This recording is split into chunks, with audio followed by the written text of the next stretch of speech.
ඒකත් අල්ලපන් ඔහොම. වරෙන් මං අතෙන් දෙන අතෙන් දාපන්.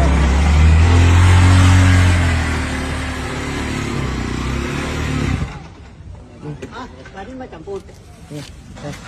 ඕන් කුණු දාලා සද්දෙත් දාලා යනවා. මෙයාට අයිතිලු මෙතන කුණු දාන්න තියෙනවා. එහෙනම් මේ ඔක්කොම කුණු අයින් වෙන්න හරි. අයින් වෙනවා තමයි ඉතින්.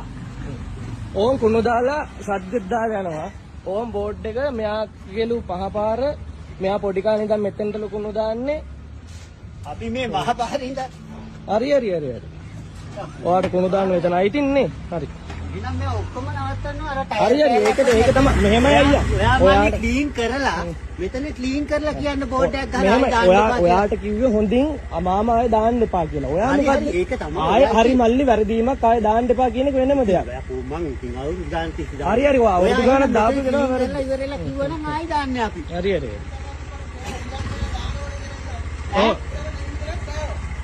ඒක තමයි දැන් මෙයා කුණු ගොඩක් දාලා තියෙද්දි නෑ මාමා දැක්කනේ මං කියපු ඉතින් නේ කුණු දාන්න එපා කියලානේ කිව්වේ. ඔච්චර එපා කියලා තියෙන්නේ.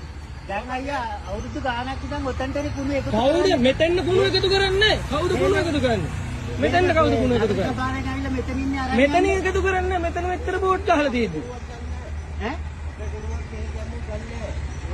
මේ මාකට් එකේ කුණුවන් මෙතෙන්ට දාන්න නැතුව.